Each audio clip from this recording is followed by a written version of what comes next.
Welcome to CBSE English Teacher. Let's now have a look at the overview of Marga Minko's The Address, the story of loss and regret for Class 11 English. Let's begin with the overview now.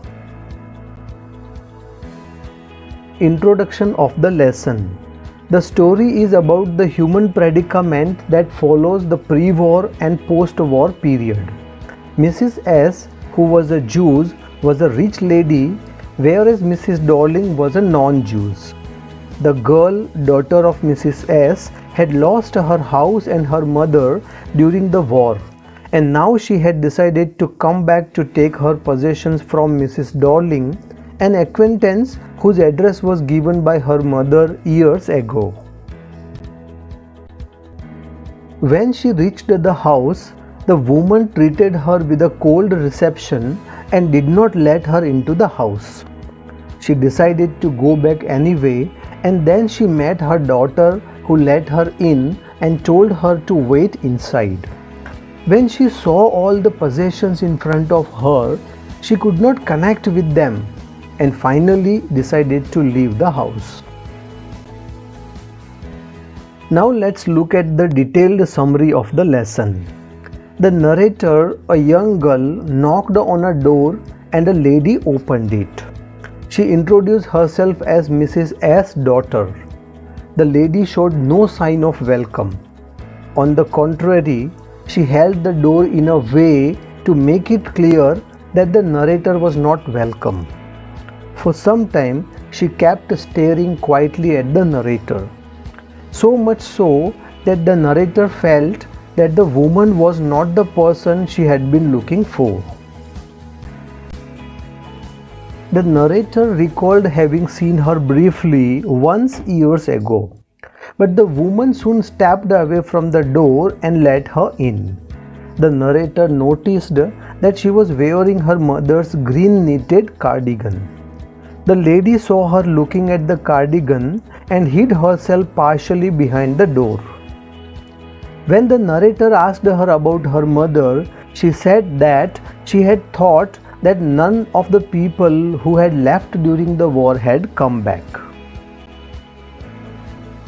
The lady regretted her inability to do anything for her, but the narrator insisted on talking to her as she had specially come all the way to meet her.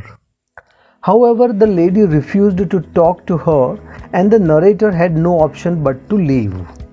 The narrator stood on the doorstep and looked at the nameplate again. It read Darling, and a little inside was number 46. She walked back to the station thinking back about her mother, who had given her that address years ago when during the first half of the war she had gone home for a few days.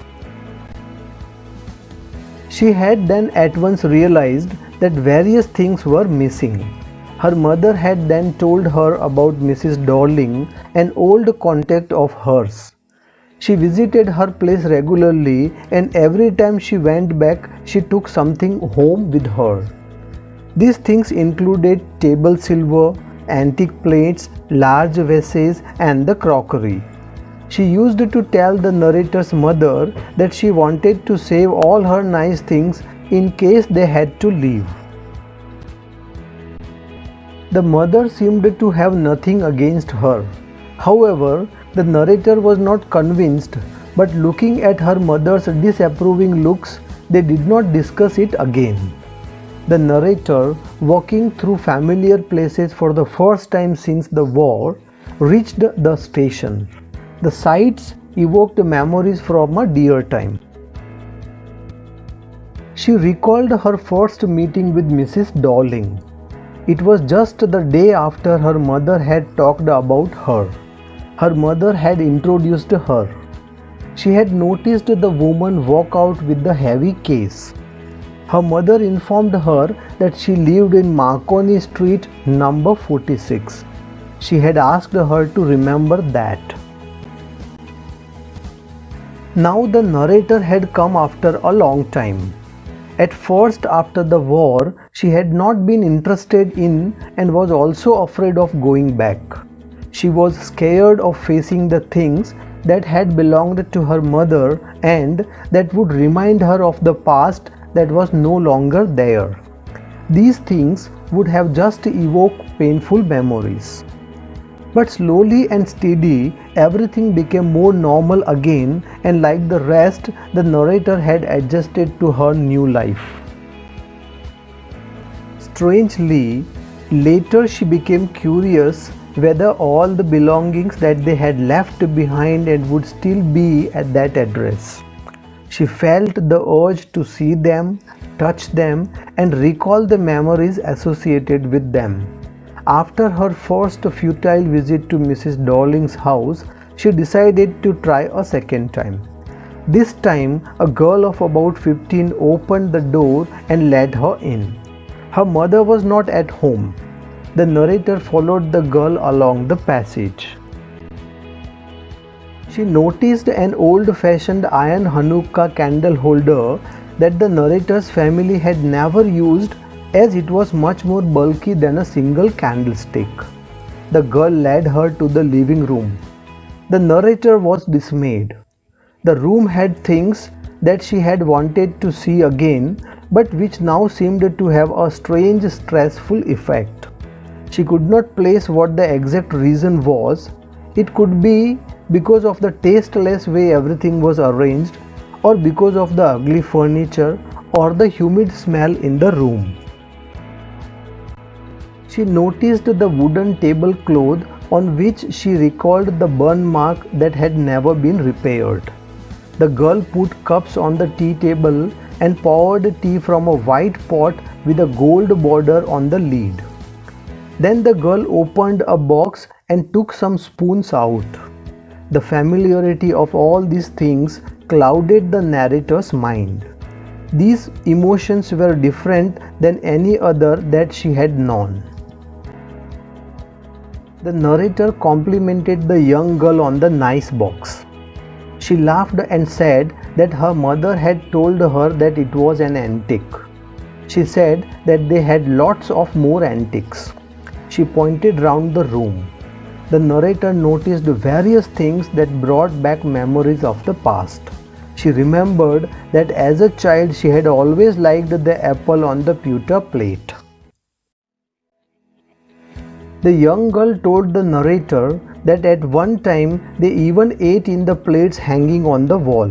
The narrator by then had found the burn mark on the tablecloth. The girl looked curiously at the narrator.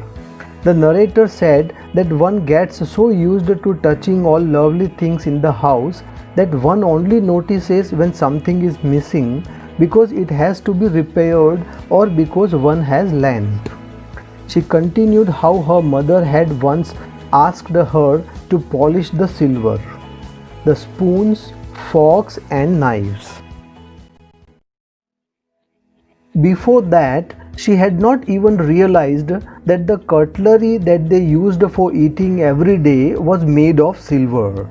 The girl walked to the sideboard and to open a drawer and show the narrator what they ate with, but by then it was time for her to catch her train. As she walked out, she heard the jingling of spoons and forks. By now, she wanted to wipe out her past.